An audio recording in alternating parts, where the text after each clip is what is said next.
Hello everyone, my name is Neil Gibson. I'm a business development manager here at IES. Thank you very much for joining us today.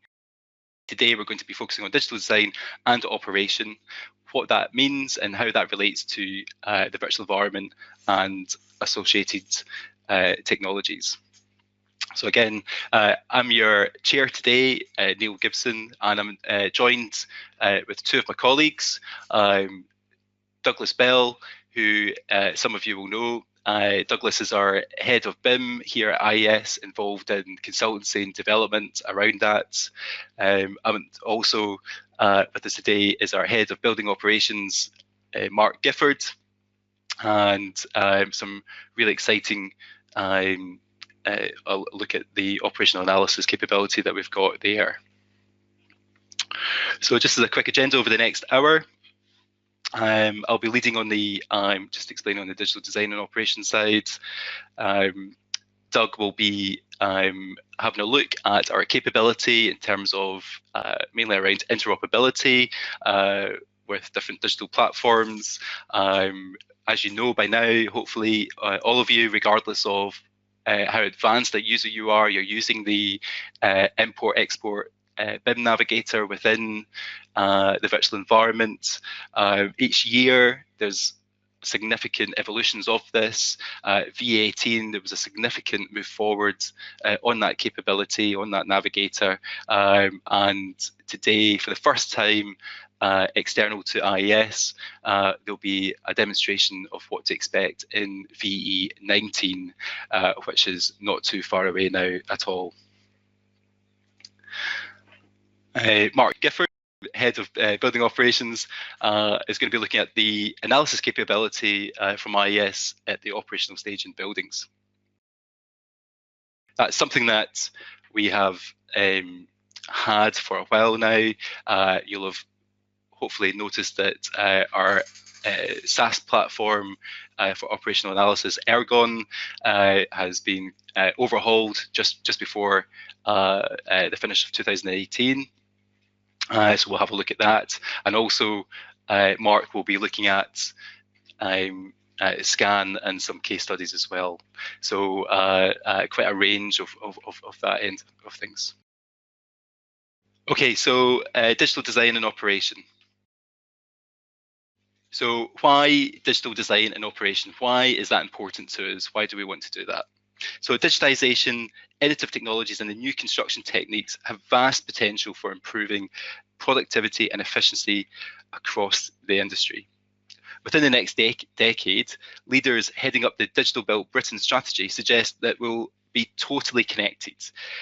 BIM will combine with the Internet of Things, advanced data analytics and the digital economy, allowing us to plan more effectively, building at lower costs and operate more efficiently. Digital Built Britain really is the next step from BIM level 2 and looking at level 3, and there's a lot of emphasis there around data analytics, feedback, and how that will solve a lot of issues, particularly in those inner urban areas where we're seeing massive pressures on healthcare, education, infrastructure, and so on. Anyway, this is why IES is innovating within the area of simulation and performance, modelling across the various stages of a building's life cycle, and how to make it accessible to the inherently different build design and operational teams. Building performance needs to be at the core of a digital design and operation approach, and ISV provides a single platform that can model, predict, and verify performance continuously throughout a building's life cycle. And we'll have a look at that just now. So really there are 4 pillars of digital design and operation. These are performance, feedback, analysis, and data. So let's look at each one of these in a little bit more detail and see how they relate to the virtual environment. Performance modelling has a key role to play in closing the performance gap. In order to close the sustainable design loop and address the performance gap between how buildings are designed and how they perform in operation, the construction industry needs to set performance metrics and analyse against them across the whole process: master planning, design, construction, commissioning, handover, operation, as well as renewable integration, retrofit and end of life. And it's that classic saying that we all know from Lord Kelvin, if you can't measure it, how can you improve it?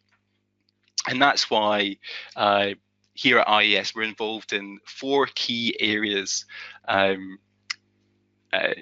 analysis. So when we're looking at analysis of performance, we've been known historically for new design and retrofit. Maybe that's the majority of the work that you personally use ISV for. But there are actually 4 key areas that we work in. There's building operation as well. Obviously, Mark's going to talk about that in a little while. Smart community, so building up from single building level analytics to multiple building analytics, and looking at between buildings as well. And then the more digital information that we have of our existing building stock, the better we are informed for the new buildings going in there, the context of that, and so master planning. These are the 4 key areas that we're actually working on. So it's a very exciting time here at IES, as these other areas, particularly smart community and master planning, that they're now coming out of the R&D side and into the commercial arm. So you're going to be hearing a lot more about that in the coming weeks and months in 2019. So moving on with feedback. So here it's kind of a simple slide here, but obviously ISVE is this single platform that you're able to undertake at the very beginning of design, through design into detailed design, construction, and operation. But the key thing is, the real value of this is having the platform, the technology, and the data, and being able to learn from that and take data and feedback. So being able to feedback while the building's in operation back into the commissioning stage, and being able to recommission the building. Being able to take the data and feed that right back to the design stage and understand what innovative ideas at design actually worked and what didn't. You know, it's the classic thing where many projects are held as being highly sustainable because they meet a certain criteria at design stage, you know, whether it's a voluntary environmental rating or maybe it's Part L or whatever it is. But how does that correlate with how the building actually operates in real life? And that's what we need to get better at. And it's that feedback that's absolutely key. So feedback on performance should be integrated at every stage to inform design decisions, understand implications of changes during build and handover, improve operation and create business cases for retrofit. Design compliance models can be enhanced with real building information throughout design, construction and handover. Just think about SIPS's Technical Memorandum 54. During operation, a calibration exercise combines utility and BMS data with a 3D virtual model. This enhanced digital asset provides a much more realistic representation of building performance and energy consumption at every stage, and can therefore play a valuable role in improving building performance and identifying opportunities for energy saving. So this is absolutely key, and this is really the key point, I think, of today's webinar. An analysis, and the key point here is the virtual environment, as you know, is a modular capability, each module with its own specific analysis capability there. That isn't just limited to design, that can be used, all of those analysis capabilities can be used at every stage of the building's life cycle. So our approach is to create an analysis platform where information can be easily shared and utilised during design, construction and operation to make building performance an integrated part of digital design and operation. Supporting the true intention of sustainable design and digitalisation, which is to reduce waste and add value. Finally, data. So data is absolutely key behind this. There's different components, and we'll talk about this in the next slide, but having the technology, yes, that's great, but having the right data is vital too. So it used to be 10 years ago that there was no data. Buildings simply didn't have any in-depth metering, being able to effectively capture any data in any sense, other than half-hour energy data was a real challenge. Now it's kind of the pendulum's flipped to the other side, where with buildings there's almost too much data, and the real challenge with this data is data mining it to get useful data that we can then we can then use. Just think about the amount of data that we have within buildings, whether it's the electrical energy, the gas, looking at air quality, looking at power, and so forth. It's endless. But the key thing here is, with the right technology and being able to data mine the data correctly, and using the right methodology, of which there are a number now, we can combine all of that to bridge the gap between what we're doing at design and operation. And that then allows us to move forwards and enjoy the benefits of connecting these stages of the building's life cycle together using that same platform.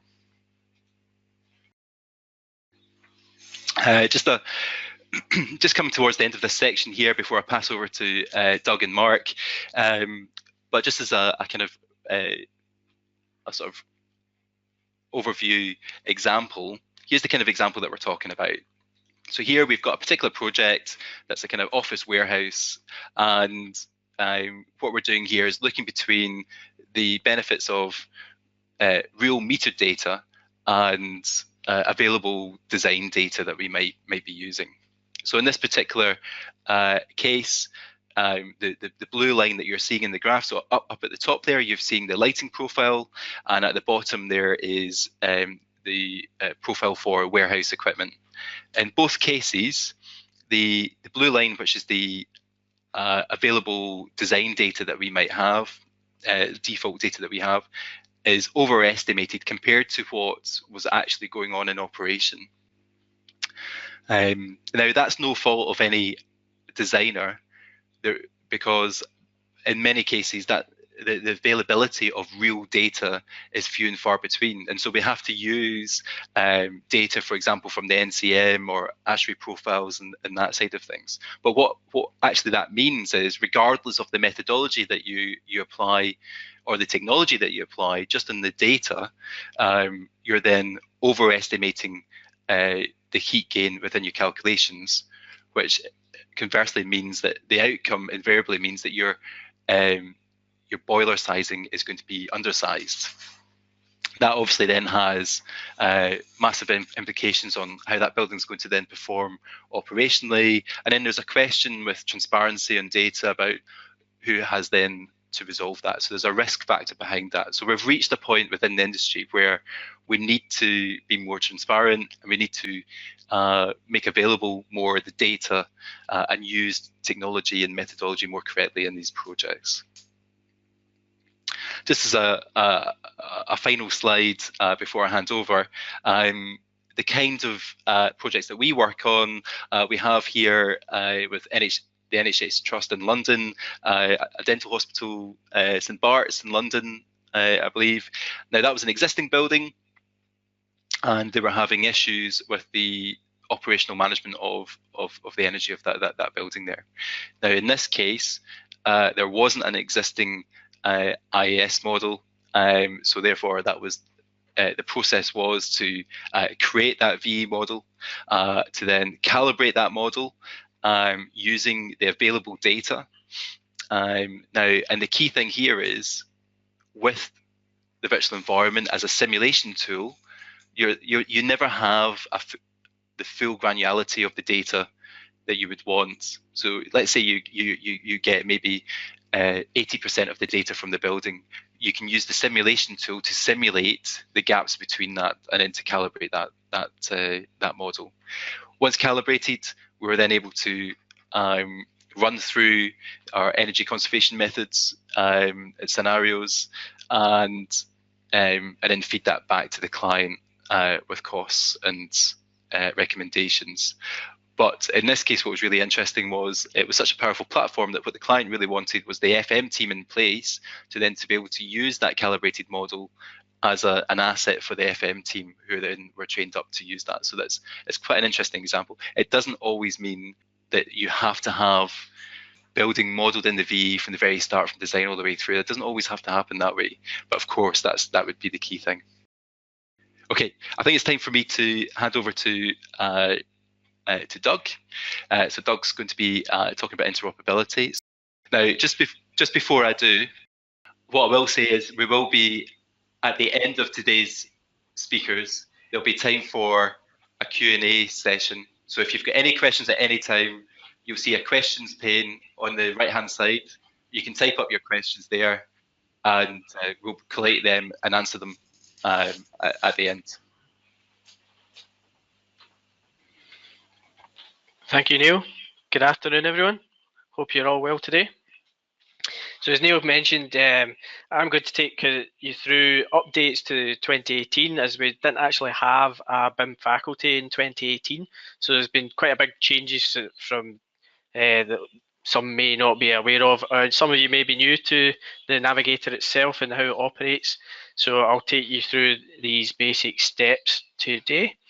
The first thing we'll look at is the Navigator itself before we go into the actual demonstration of this, so to show these updates. So we basically tried to simplify it a bit more and just put it into 4 key steps for importing, literally steps 1 to 4. Step 1 being how to build a model. Step 2, importing the model. Step 3, checking it as you import it. And step 4, finally, choosing how you're going to import that, which I'll cover through this demonstration. We also have step 5, which is actually exporting data back out to your Revit model if you want to run some analysis, in particular SIBSE loads or ASHRAE load calculations. You can take that information back to your Revit model.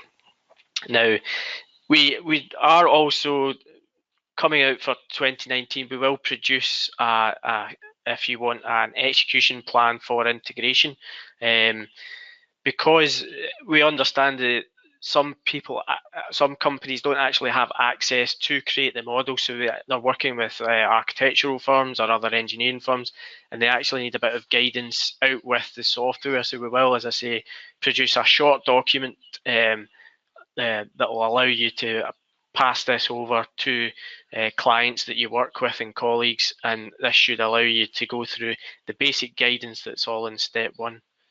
What we'll do, we'll just look at the 2 scenarios that we have. So we've got a design option 2A model, and I'll just show you the ground floor of this. And we've got this model 2C, as I've called it for today, and the difference there. So first of all, we'll look at 2A, some of the things. Now, some of the items that I'll go across here, if you've tried this before, you may be aware of it. Some people may be new today that are on the webinar, so I'll just quickly cover those. Key thing here, I'm using space data. You can use room or space data, depending whether you're using architectural rooms or MEP spaces, as it was historically. If you're using space data, you can export more data in line with what the V is all about. So the other key thing here, you can see the green is basically indicating we've got a space placed throughout the model. There's no air gaps anywhere within the model, including, say, this riser space here. So the key things you can also do is just looking at that. I can tag that in Revit and tell it that it's a plenum. So when it goes over, there's no heating applied to that space. Now, I'm talking about spaces looking in plan view. If I go to the section view, it's the same going vertically. You have to decide what you're going to do with your ceiling voids. It's quite a common error to have nothing in that space there. So you have massive air gaps between floors, and therefore results are going to be not to what you would be wanting to achieve. So that would be key things to look at. You can also, if I just select this wall here, tag that there. So you can see there I've called that IES partition 1. So you can actually tag the walls with specific names if you want to locate them. It's a feature that some people like to have. So other data you can also add here. If I just select this space in particular that we'll look at in the demonstration, we can add in specific occupancy values. So here we've specified 20 people in there, and I've done that the same for this space here. If we just have a look, I've specified 20 people here. So the other space that we'll use in the demonstration here, we've got no actual specification of number of people. You can also, Revit has a function of a zone functionality within the analysis segment, so you can actually add in zone data, so a collection of spaces. You can apply the same heating and cooling set points. So here we've got 27 degrees set for the cooling set point, and for the heating set point 15 degrees. So this is all data that you can, if you want, you might not want it, you might just want the geometry over, that's fair enough, but you can set this information as a basic Revit out the box. There are other things that you can advance to after this using other tools such as Dynamo, etc. to, as Neil mentioned, data mining. You can rip out information from the background of that. This is information you can do as a basic out of Revit. So I'm just going to now just export this GBXML out. So we'll use room space volumes, and we'll just export that file. So now we'll jump across to, that's gone. We'll just jump into the BIM navigator, and we're just going to load this in. Now we'll go through all in depth of the settings. These are something I'll let you peruse it to your leisure. So I'm just going to load in this file, and if I just go to, there we go, and select my file for import. So we're loading the model in. We'll call this design 2A. We'll just overwrite that.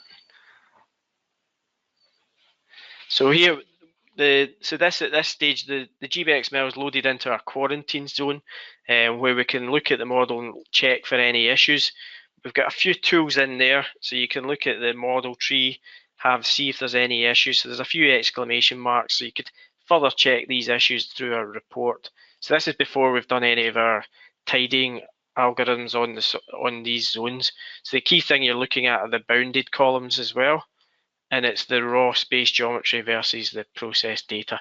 So we haven't done anything as yet. If I just run the healing to all rooms, and we'll have a look at the report again. Now, you can see that the majority of the rooms have been fixed. There's a couple there that have still a slight issue, but if you look at what they've come from and where they are now, they've gone from missing area of 81 meters squared down to 0.001. So that's something I wouldn't be concerned if it's still up at about 81 square meters. Obviously, you would be concerned about that, and you'd want to address that. So we have also tools such as front elevation. That's again checking that issue of not accounting for the ceiling plenum within the model. We've got cap volumes where the models, maybe the ceiling tiles or the floor slabs not maybe close the volumes off correctly. Then that allows you to fix these zones, and you can do it on a room by room basis using the selection and pick your rooms and fix those. We've also got a missing spaces tool, and that allows you to basically, you click this button that will run through and check for any gaps in the model and allow you to select the volumes that you want to include, such as risers. These are typical spaces that are neglected when building the actual Revit model up. So once you've done all that, you can then choose how you want to look at your import options. So you've got the 6 options there of data only, geometry and assigned data, geometry all data, simple assignment, and detailed assignment. So defaults to geometry and assigned data only. That's basically so you don't get, if you use the geometry and all data, you're going to get a full ASHRAE database out of Revit for analysis. So the geometry and simple assignment is one of our old toolkits routes, where you, as you import the model, you can start using VE Dialog to set up some basic templates and constructions and building types and building systems. And the final one, the main one, is geometry and detailed assignment. This is typically, you would use this if you already have a design and you want to import new updates to that design, which we'll demonstrate today. So I'm just going to go ahead and import this model to the VE. So that'll load in, and we'll just close off the report, and we'll just have a look at some of the information that we've spoken about. Of course, you can go into the model viewer and have a check visually in the render view, see if there are any issues, and address these if you have to.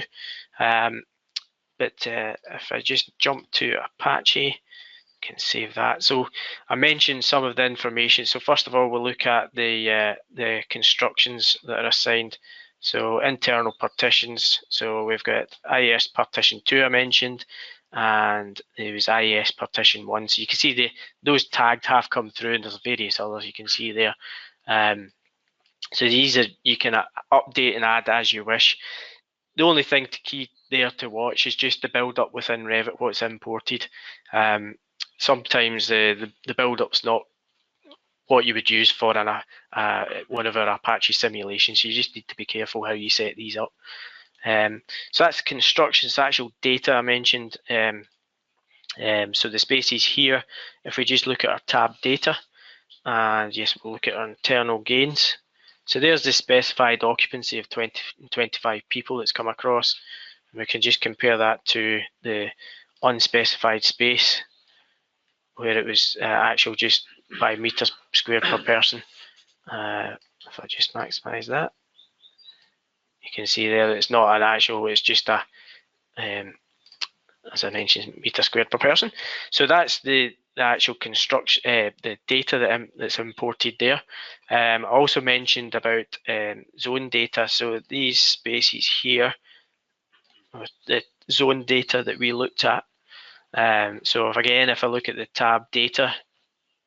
tab room data information, and we can see here the heating set point there 15 degrees and the cooling set point of 27. You can also see the text just changed off template because it's no longer blue, so it's an indication we've imported that information. So what we'll do quickly now is I'll just run a SIBSE loads. So that'll run into our parallel simulation manager, or our simulation manager, where you can run parallel simulations or series simulations. So those results have been produced. So I'll just go back to the navigator now, and I'll just add these results. You can copy them to an existing file or to a new file, it doesn't matter. They'll basically, even if you copy them to an existing file, they'll update as a date and timestamp, so you won't ever lose your new information. So I'll just double click that, and that I'll go to save that there, and just click save, and then it'll give me, there it's gone. So if we go back to our original two-way design, and I'll just look at the ground floor. I don't know if I highlighted this initially, but I'll do it now. So we can see here that the design heating and cooling loads there are 0. So if I just go to insert GBXML and load that in,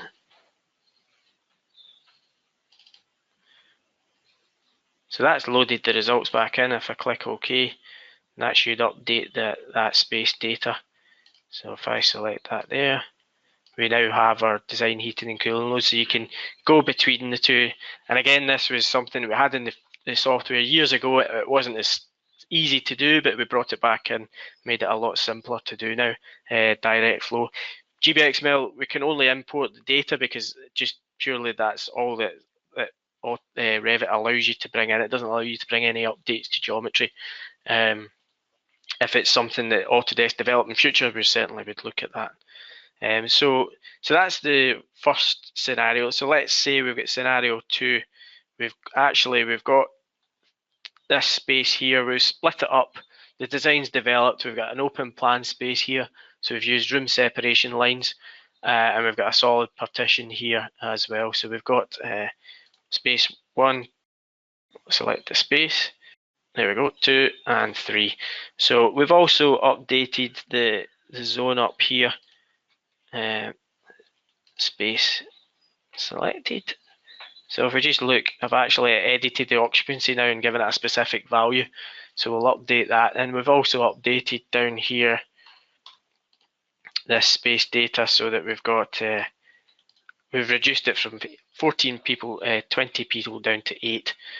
So if we just go ahead and export this, so change the 3D view and export GBXML, use room space volumes, and we'll save that there. So that's that updated design gone. So if we come back to the VE, you just follow the same process, and we'll go to load BIM exchange file again, and load in option 2C. Now we still need to perform the heel geometry. It's still geometry coming from another source, so we still need to clean it up. But you'll see that it's defaulted to geometry and detailed assignment this time. So it recognises that there's already an existing design there. So I'll go ahead and click on import. And it'll bring up our master templates wizard that's been updated to include for this purpose. Now, this is the new features here. It allows you've got a few options for filtering out. So we can look at unmatched rooms, and I'm going to just select and import these.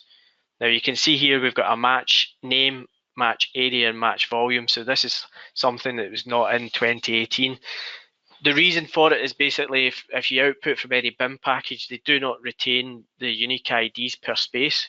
So the key to having the integration between the two, between your BIM package and the VE is the room names. But the room names may stay the same and the volume and area could change. So we've added in these new options that allow you just to quickly see the changes. So you can see room 19 is still the same, but actually we've got 2 new spaces from that space. And we want to replace them. So we'll just replace the geometry and the data for those. So I'll untick that, and we've got the filter for the ground floor. So with the 2 other spaces, we've edited the data. So we'll just import these, but we'll do data only this time, and we'll leave out the geometry. So we've set that up. We want to bring these updates in. So you can, if you're used to using master templates, start to play about with the rest of this here. You can start editing it till your heart's content. There's constructions, profiles. You can start loading these in and messing about with it. If you don't want to go into that, you just hit next and follow on, and that's loaded in. So we can go and have a look at those updates. So if now if I just go to show, and I'll go to the stories option. So it loads in the stories as well, just something to note that can be handy. So we can see our new spaces that we've got available here.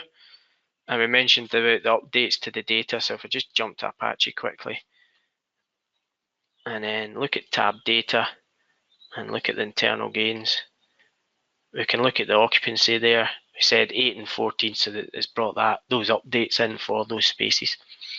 So that's the updates that we've made for the Navigator coming out very soon. I think it's the end of March. So all these features will be there. There'll also be future updates as well, looking at, again, further developing issues of you may have a piece of geometry and you don't want to go back to Revit to fix it. So we're putting in tools that allow you to fix it there and then within the VE, and you don't have to go any further. So I'll now hand you back to Neil.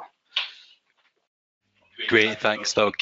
Yeah, really interesting and good to see that on this side of data, so the data flow between the virtual environment and other digital platforms. I mean, obviously you're talking about Autodesk Revit there, you based your demonstration on that. It could be any drawing platform, for example. So Vectorworks, Graphisoft, I know that you were looking at just this morning. So really interesting. Look, we've got lots of questions as well on that, Doug, but I think we'll wait until we do the Q&A till after Mark's done his presentation, and we can gather all of that together and do that. Okay, so now looking at data at the other end of a building life cycle, so from design and going into the operational stage, I'm going to pass over to Mark. Mark's head of our operational team here at IES, involved in development and consultancy as well. And so I'll pass you over to Mark. Thanks, Neil. If I just kick off with an overview of the main product, which is Aragon. It's worth us just looking a bit into this. So at the bottom, most of you will be used to the concept of the VE model. It takes a set of inputs which you define through the Apache engine.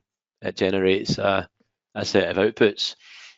So that's not really any different to the building management system within a real facility. It takes inputs, it takes sensor information, and based on a logic, it generates outputs. So what we've done at IES is we've developed a new product range. One of these products is known as Aragon. It sits in the cloud. It's a web-based platform, and the reason it's ring-fenced, if you like, from the VE is it's a different area. It's an area where you can put your data. So what we talk about by data is we're taking BMS data, automatic meter reading data from real buildings, and we can put it into the Aragon environment. That allows us to look at the data over time. We can look at multiple years worth of data. We can edit the data, manipulate the data, heal the data. And once we're happy with the data that we want to use, we can then send that data from the Aragon platform back in as a sort of enriched input. So a modified input, we can enrich the input. That allows us to have more accurate occupancy loads, more accurate plug loads, more accurate lighting, HVAC information. In turn, that leads to a more accurate energy model, and obviously then more accurate outputs. And it's a sort of two-way process. So once we generate these outputs, we can also send those outputs back into the Aragon environment, and that allows you to compare your simulated to real data either within the Aragon platform, or we can do that within the VE platform. So that's a quick overview. I just want to quickly cover a couple of slides on the typical REBA stages. From experience with the work we've been doing, it's possible to break this into three sort of separate sections. So on this side of the line, we have the design energy modelling. That's all the stuff that Neil and Dougie have been talking about. So it's very much building design. You're looking at BIM. It's sort of M&E, HVAC, huge amount of code compliance at this point. But what I want to cover today is this section, which is over the line, if you like. So when we jump over to this side, the game changes. We're now talking about operational energy. We're talking about utility data.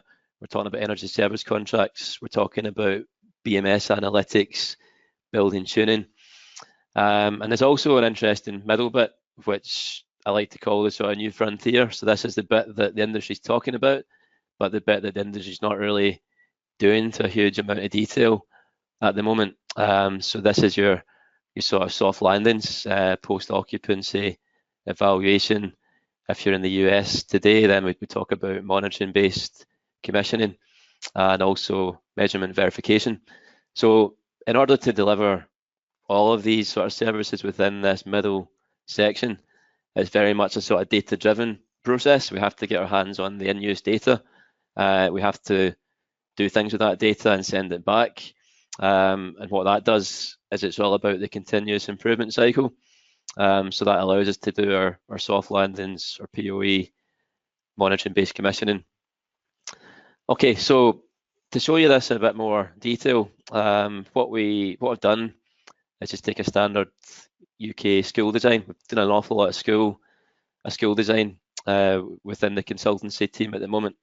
So we've got a standard school, sort of a concept design, and we've put this through a traditional energy modelling process. So within Vista, what we can do is look at the energy, and we've generated a total electricity, which we can just plot, and you can see that we have a prediction that's pulling maybe 220 kilowatts, and that's on a schedule, which is typically Monday to Friday with a base load. Okay, so that's our sort of design prediction. What we've done then is with Aragon, we come onto the web platform, and this is how the Aragon system looks.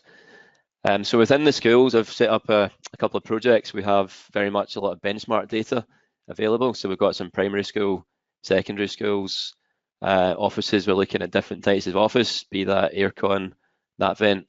And within the healthcare side, we're looking at a lot of healthcare hospitals, either sort of countryside places, urban, or much larger scale hospitals, the sort of acute level. So those are just to show you how you can use the Aragon system to sort of track and hold your benchmark data. So we're looking at a primary school. Just want to jump into the primary school section. So what we've actually got here is, if we come to the line plot, we have two utility meters. We've got electricity, half-hourly data. So if we look at 2018, then what we have is data we can look at over time. So you can see here, Aragon's given us the half-hourly trace, but what we can do, we can bring on like the interpolation, and that will just give us a nice clean line. So we can see here the real data from the building. This incidentally has come from a half-hourly meter. So the school has a half-hourly capability for automatic meter reading, and we now have the energy over time. So what we can actually do is select the full year, and what we now have is a typical year's use. This is 2018, and we can now see what 2018 is looking like now.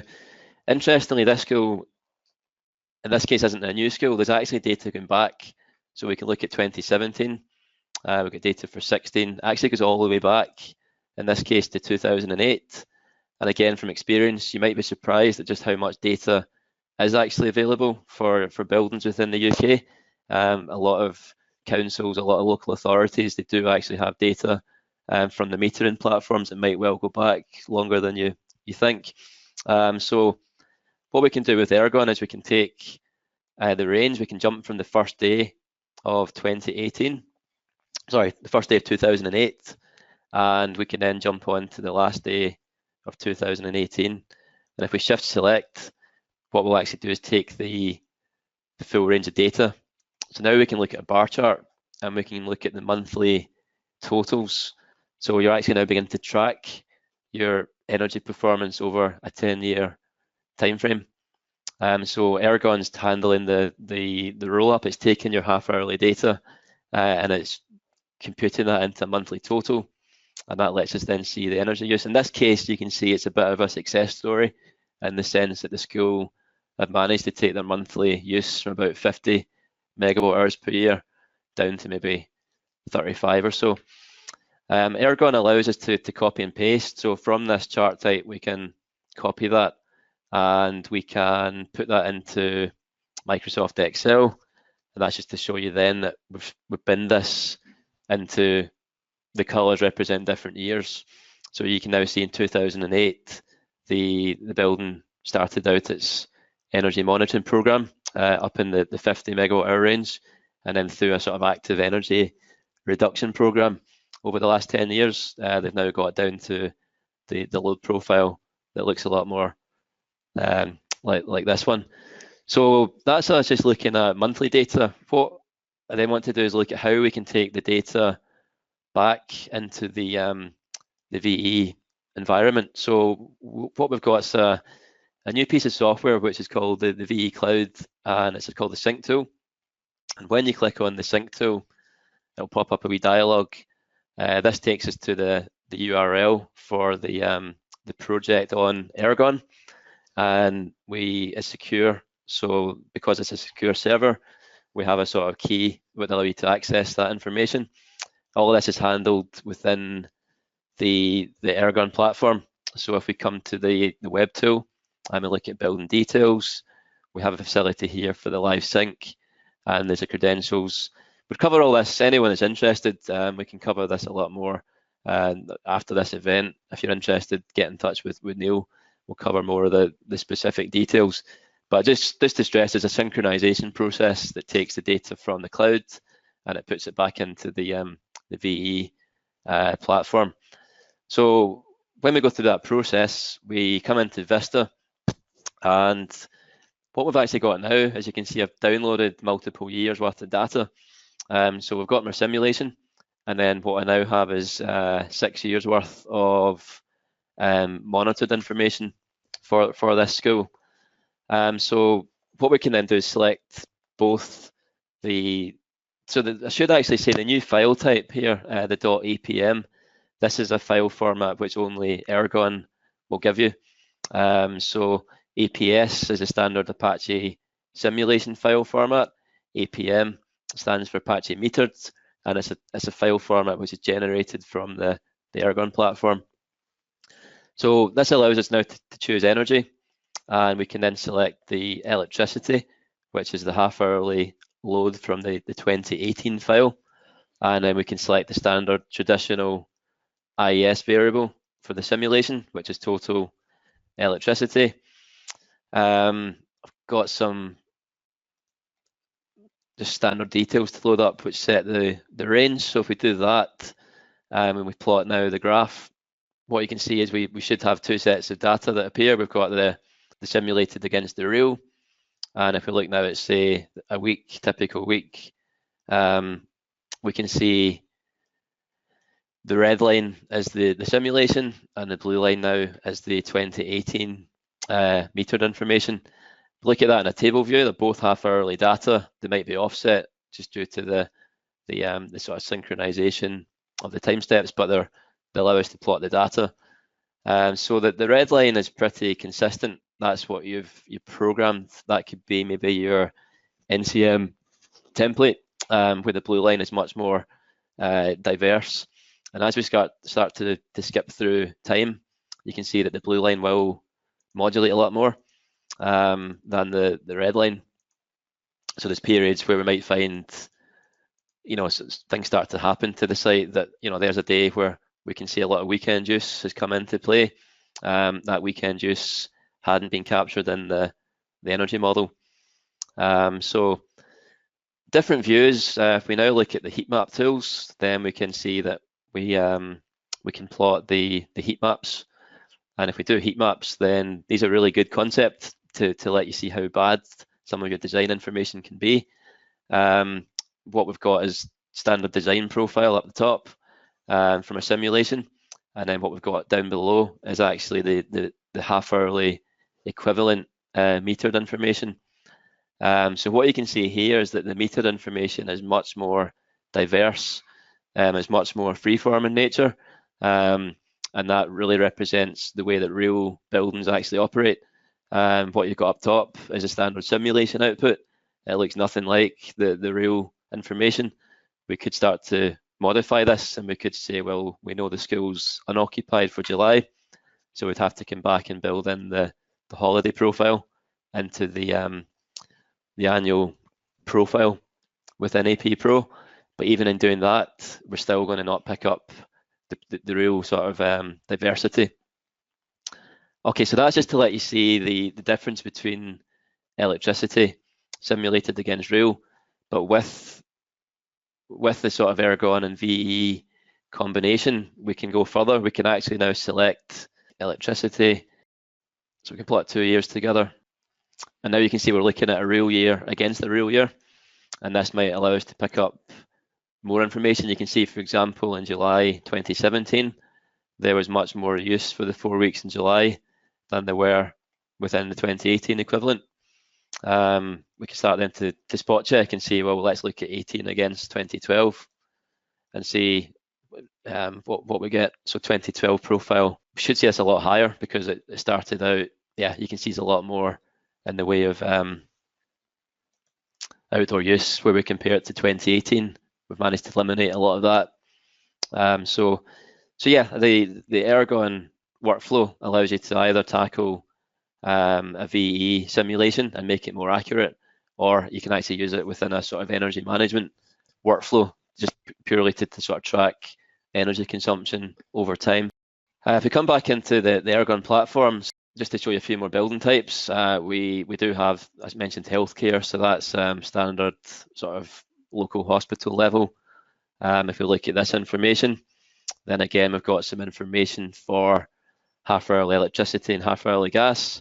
Got some 2018 data, 2017, 2016, yeah, so that maybe 3 years historical. But you can see how we can use the Aragon tool to track data. Again, we can see the summertime use is a bit less. In this case, we could select the full date range, but you can now see a bit of gas use kicks in through July. So that maybe isn't the best benchmark data. It's a starting point, but obviously we want to gain more and more access to the sort of half-hourly data or you guys do, as a sort of organization, the more data you have, then the better your sort of domain expertise become, and that way you can start to identify things happen in the summer that shouldn't be, excessive loads in the winter. In this case, with this gas load, we can see that the winter period, in terms of seasonal commissioning, we can see January, February, March 2018, we didn't have huge gas loads, whereas October, November, December, we can start now to see this quite significant uptake in the gas load. What actually happened in this case is they've installed a new gas boiler, but if you look at a typical week in January, you find that the load was on a lot more. If you look at the week in this case, you find it's much more, it spikes a lot higher, but then the loads drop back, so they're only 50 kilowatt loads, where this time they're looking at 100 kilowatts all the time. So there's been a big change of use. What it actually means is, although this is a bit misleading, this looks as though energy consumption's gone up. What's happened is it's a totally different mode of operation on this gas system now, that actually leads it to be more efficient.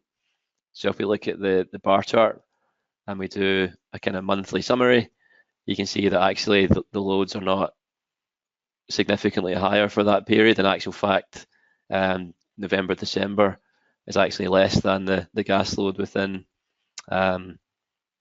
January.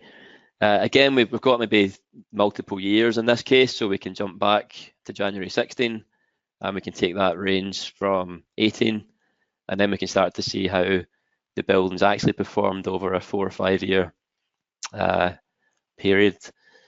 So this is one of the main benefits of the Aragon platform. It allows you to have continuous years worth of data. Obviously, the simulation environment is very much designed for an average year. It's designed for a sort of fictional 8760 hourly period, where if you want to simulate multiple years, then you need to use a kit like Aragon that allows you to just automatically extend. Another feature is the fact that Aragon's actually future-proofed. It allows you to load information ahead of time. I haven't done it in this case.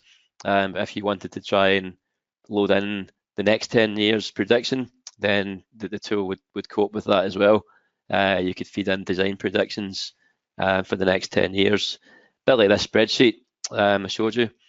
That was looking at 10 years in retrospect, whereas if this was now 2019 or 2018 could be the blue section, you could start saying, right, well, this is the design prediction for 2020, 2021, 2028. And that's really the way most of the public sector organisations in the UK are being led. We've all got 2030 carbon commitments, so they really need to start looking at the next 10 year, 15, 20 year plans. And it's only really through active energy monitoring, energy modelling, that any of these visions, we'll call them, are ever going to be sort of realised. I think that's really about all we have to say. Maybe just finally to summarise a couple more slides. So what we're saying is the typical workflow might look a bit like this. So step one, get your hands on some operational data. You take that from the BMS or your metering platform, load it into Aragon, and you use your sort of data analysis techniques. We can filter the data, we extract the value. This profile goes from looking something like this to then looking something a bit more energy modeling friendly, but a lot better than your NCM predictions. And then you run that through the simulation engine, Apache, and that leads to more accurate outputs. I think just finally to cover one project that we've been working on. So this was a sort of Glasgow Riverside Museum standard sort of SBIM produced energy performance certificate, and that was telling us that the building's going to use 82 kilowatt hours of meter squared per year. In actual fact, through the monitoring campaign, we found that it actually uses maybe 4 to 5 times more than the EPC prediction.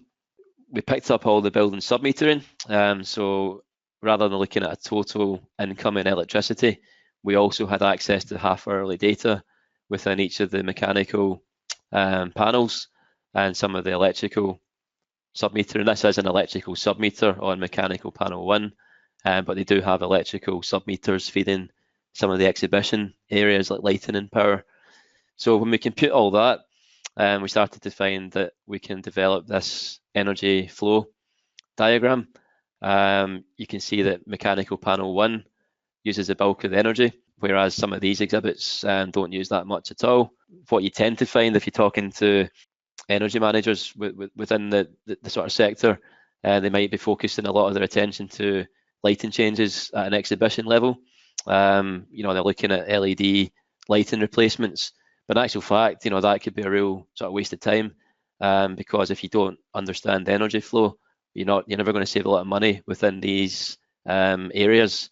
What you really want to do is target mechanical panel 1, possibly mechanical panel 2. You can see mechanical panel 3 doesn't use a lot, so it wouldn't be fair to target all 3 mechanical panels. Definitely 1, possibly 2, but not 3. I think finally, this is one of the best examples we have of the performance gap, because there's a meter here called the Glen Lee, which is actually a tall ship. If anyone's been to Glasgow, then you'll see the tall ships actually moored outside of the museum, but it's fed from a board within the museum. Again, it's a big example of design engineers who design the blue box IES model. They're probably not considered the future evolution of the site, so they're not going to model the ship alongside. But that's definitely performance gap, a good example of the performance gap. I think that's pretty much, well, a wee sort of plug that we did get shortlisted in 2018 for CIBSE Performance Award, but we are runner-up in that case. Just to finalise the slide, I think I covered this at the start. So just to finish where we began, Aragon standard cloud, a standalone cloud tool, operational data environment. It's designed to take your BMS data, metering data, IoT sensor data through CSVs into this platform, and it connects it back up to the model environment. It allows quite creative workflows within the input and the output side. And on that note, I think I'll hand back to Neil. Thanks, Mark. That was really good. That was excellent. And one of the things that came out of that was the different types of data visualization that you're constantly undertaking. You know, whether it's the data flow or your heat maps that you're doing. The heat maps, by the way, very cool as well. I think that's a big part of it. So whenever you're dealing with data, I think in data mining and data analysis, visualization is a sort of key part. So and just as a wee plug for the rest of you that are on just now and joining us, next week we're actually going to be releasing a series of training videos around data visualization. So the very the sort of the tools and techniques and the skills that Mark was kind of given a flavour of just over the last 20 minutes or so there, we've compiled these 5 or 6 training videos, so you can also learn those as well. So watch out for that for next week. Aragon as well is absolutely a key thing. So really what Mark was talking about there is head of building operations, obviously working wholly on operational buildings, and he's working with our development team to develop these new tools for use for his team. But out of that has come the ability to create these products that we share with our client base as well. And Aragon is that platform. And so when you think about the fact that it's only £600 per year to be able to access that at an online, a tool which can be used almost standalone from the virtual environment as an analytical tool. It's pretty good value as well. Never mind all the other features that we saw there. But of course, you'll forgive me for being able to talk about Aragon in that way. Anyway, good. So we've just had our 2 presentations. I've got lots of questions there, so I think we'll go on to that. But just before I do, I will just have a wee round up from those presentations first. So there's a couple of things that came in there. The first thing was that data, is absolutely the key. So we realised that the virtual environment and associated technologies is there. It's proven technology. We've got various methodologies such as TM54, even with BREEAM, there's methodology in there, and BISRA, and so forth. So it's the data that we really need to get to grips with. Like I said, that's something that we are pushing, and we've got these training videos, for example, next week that you can do. The other thing that came up there as well is different types of clients. So it's quite interesting what Mark had mentioned a few times there, in particular with the Riverside Museum, the Hadid Riverside Museum here in Glasgow, was that, public sector, they're almost the perfect client to capture the end-to-end benefits of having that digital design at the start, that interoperability between analysis and the drawing side, and then carrying through all the different life cycle stages of the building as well. So I think local authorities, if anybody's here from a local authority, you need to be getting in touch with us. But yeah, no, that was good. Everything that you've heard today and from Doug as well, clearly there is a process that goes behind interoperability. It's not a one-click exercise as such, although we would love to get to that point, and we'll keep working hard. Both Mark and Doug offer project mentoring on their specialisms, and so if you're interested in knowing more or on a one-to-one basis, then we can certainly arrange that for you. And another wee note there from Douglas mentioned VE19 coming out soon, so that's something that we would say is spring this year, so not too far away now. You'll hear all about that well in advance, so you can do that. Now, we'll move on to our Q&A session just now. But what I've done also is I've put my email address in the chat box, and so if you come up with any questions, or if you want any information following this webinar, please feel free to email me direct, and I'll get that to you. That's not a problem. So let's move on to our questions. Just give me 2 seconds to get this. So we've got quite a few questions here, so I'm just going to go to the start and go through them one by one chronologically and answer them. So it's going to be Doug really to start with. So Doug, these are really for you. So the first question is does the import-export navigator come as standard, or is it a bolt-on? Do you need to pay extra for that? So I guess I can answer that one as a quick one. That comes as standard within the VE package itself. So when you log in, you can see your applications on the left-hand side, and then you've got the grade tab at the top. For navigators, if you click on that, there's a whole heap of useful navigators that come as standard with the virtual environment application, and that's within there. And again, like we said at the start, regardless of your experience as a user, we would always recommend following these step-by-step process for that. So managed to get that one there. Next question: Revit reads the spaces rooms to the middle of the walls, even external. According to APC conventions, we need to simulate to the inner side of the external wall. How can we set Revit to do that? Okay, within Revit, you have about 5 ways of drawing a wall.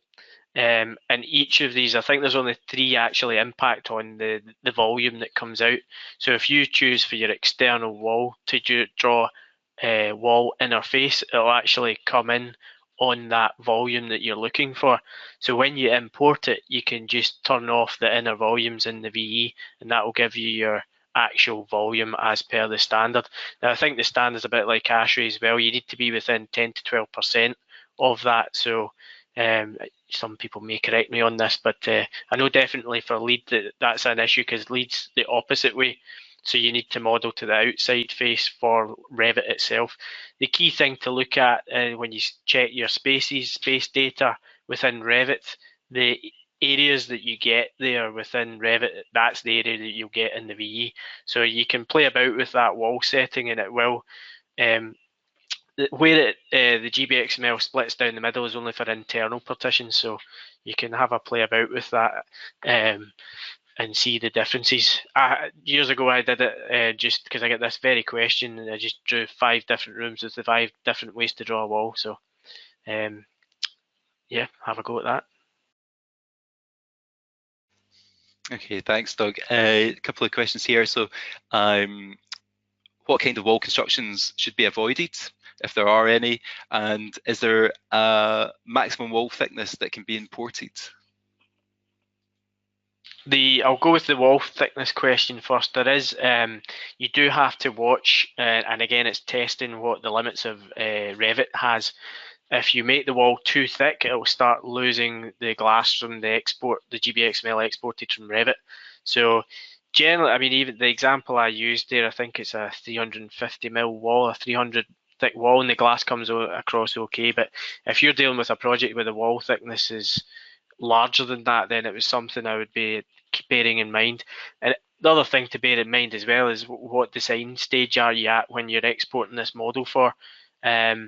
Because if you're early stage, you're just trying to export mass models, then be aware of that. If it's more detailed design, then you maybe need to have that wall thickness, and again, playing it about.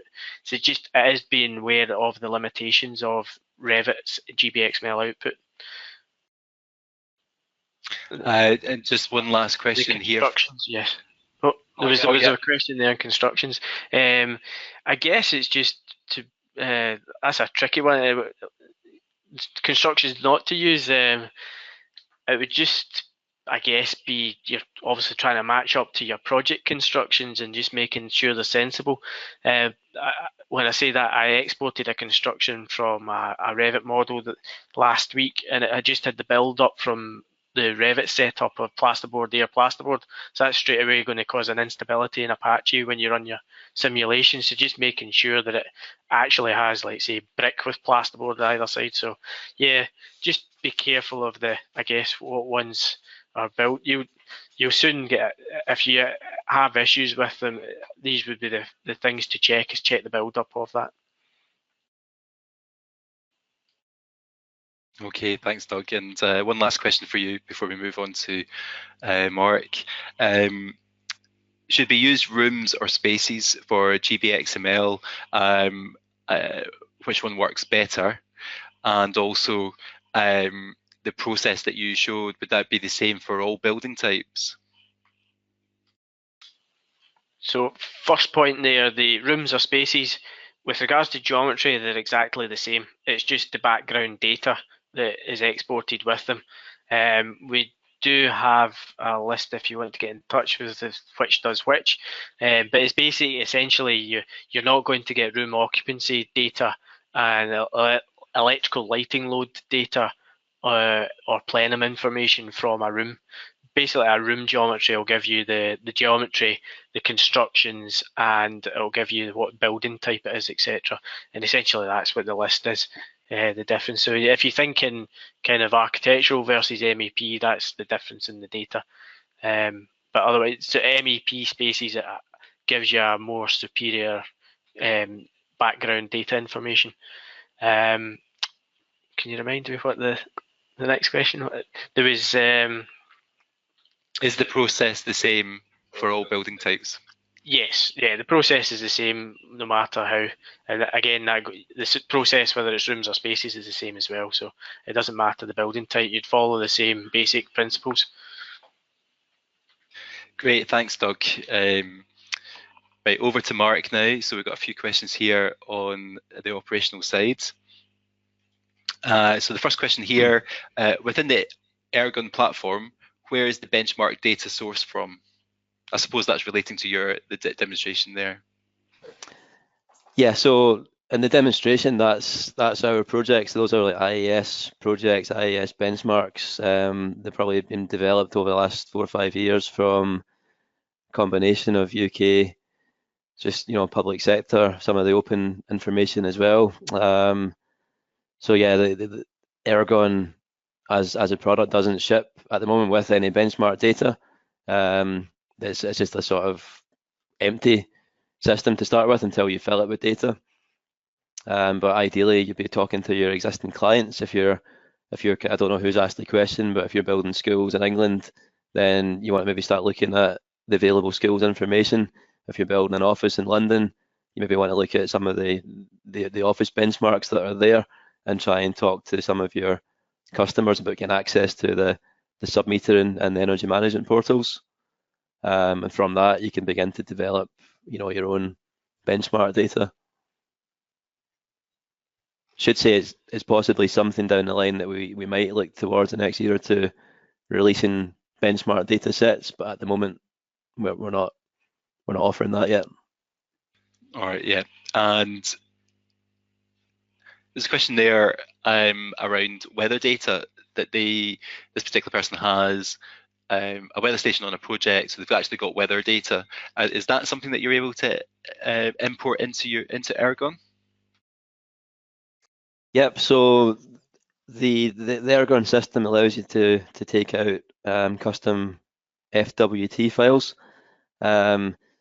which are the standard IES weather file. I think the only thing to watch is the solar information. I think your standard simulation grade weather file needs 8 sort of variables, and 2 of those are quite specific, related to the solar information, like looking at horizontal and global diffuse and direct radiation. I tend to find that the weather stations don't always provide the right solar information, but we do have capability to generate weather files, and if needed, we can override some of the channels. You might take a sort of 2018 weather file for that location, and then override its dry bulb, its wet bulb temperature with data from the weather station to give you more of a sort of hybrid.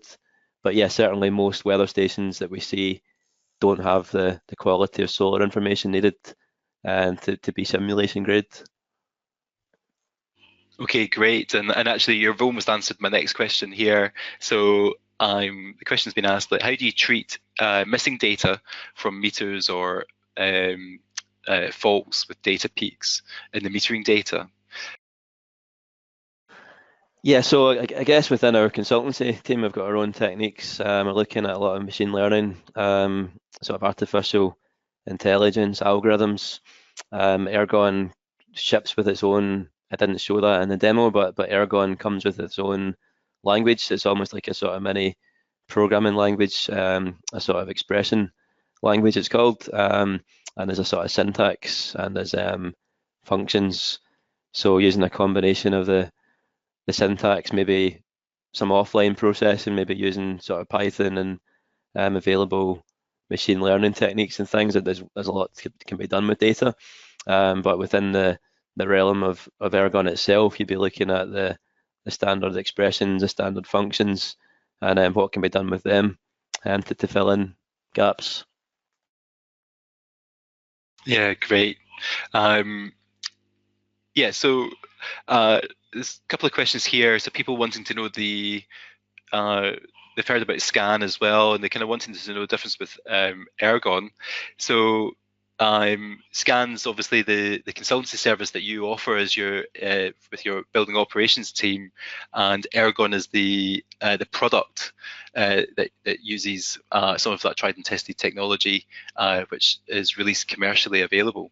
But anybody can access Scan by getting in contact with you and your team and working with you on those projects. Yeah, so it's probably worth mentioning our sort of research division. So I think IES, for those of you that don't know, we offer software training consultancy, but also we have a big sort of research division. So historically, Scan has been sort of research led. A lot of the sort of the R&D projects are all aligned with certain features and things, and those eventually make their way back into the Scan platform.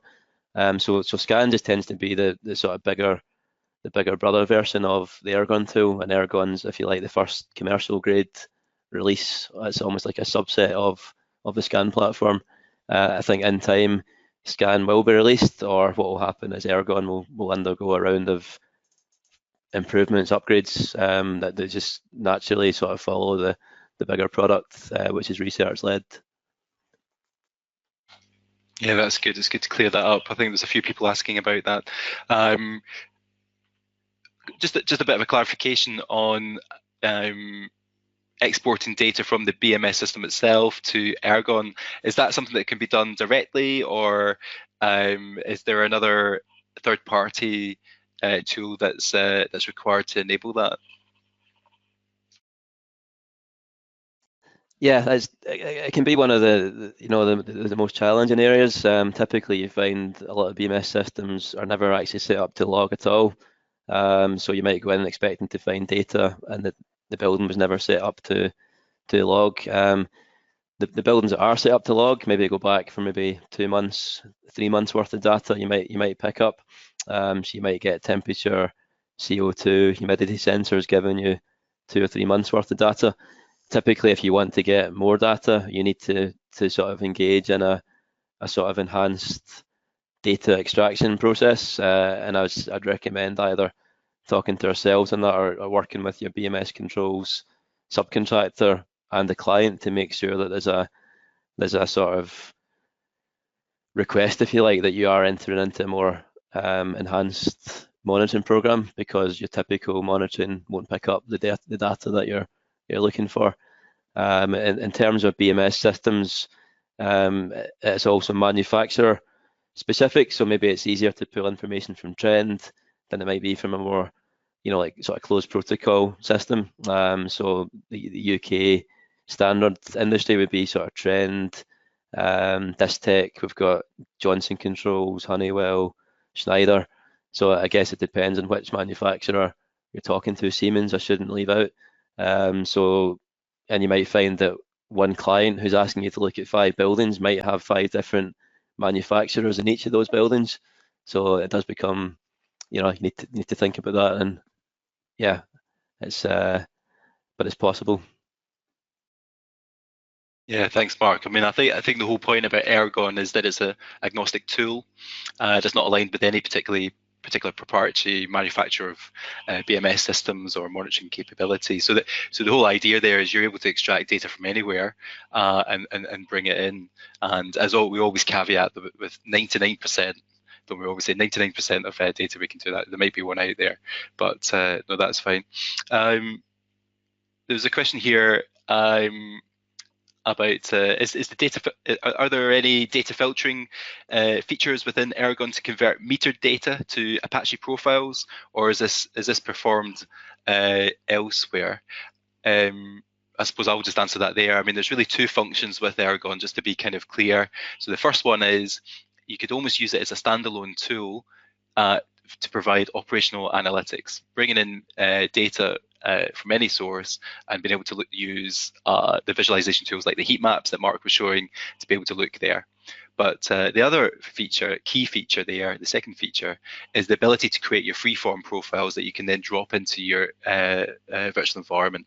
And that's what you were seeing there with Mark and on that demo as well. So yes, you absolutely, that's the whole purpose of Aragon there. Now, I've got a question here from a Gary in Dublin, who has asked, is that £600 per year? Is that per project, or what's the T's and C's on that? So that's actually, it's £600 per year for unlimited projects. So you were able to, so you just subscribe to that for that, and you're able to use it all day long. So that's really the end of the questions there. I think so. I think we've answered the rest of the questions in previous answers. So I guess this is me just to moving away from the questions, just to kind of round up. And I kind of round up at the end with the same slide that we started off with. So why digital design and operation? Why is that important? Well, one of the main key things about digitization within the construction industry, if we remember, that really the real propellant for that was back in 2007, 2008 with the massive recession that we felt globally, and there was a real need to be more efficient about the way that we operate and be more productive. So really, it's about productivity, efficiency around there. That's one of the key main drivers. 10 years on, we've been allowed to branch out to other key areas. So with Digital Build Britain, we've mentioned that quite a few times there. That's absolutely key. So really, that's the next stage beyond BIM level 2, looking at level 3, where we're saying, look, in level 2, we've got all the data in the right places, we've got the structure, the format of that data correct, how can we then make use of that as an industry? What can we do with that? And that's where performance, data-driven analytics is absolutely key, and that's the entire backbone of what the virtual environment and associated technologies, some of what we've mentioned today, is driven at. And if you get that right, if we can get the right technology with the right methodology, with the right data, that will all help to reduce costs, both at build and operation, and lower carbon emissions, and all the rest of it. And of course, I suppose the final thing, as it is an IES webinar, of course, the virtual environment is unique in offering a single integrated platform for all of that, from the very early stage of design right through construction, commissioning, and into operation, and in providing the capability for feedback, making use of that data to continually recommission those buildings in operation, and also to prove what's happening in operation and learning from on future designs. So if we get this right, then we're all in a much better place. So I think that's me. Like I said, my email address is in the chat box there. Take a note of that. Feel free to contact me directly for anything to follow up, whether it's material or inquiries in terms of wanting to know a little bit more about anything that was discussed today or anything here at IES. But other than that, I'd like to thank our speakers, Douglas Bell and Mark Gifford, for their time today. It's been really interesting. Thanks for joining us. And of course, more importantly, thank you all for joining us today for the last 90 minutes or so. All right, thanks a lot. Take care. Have a good day.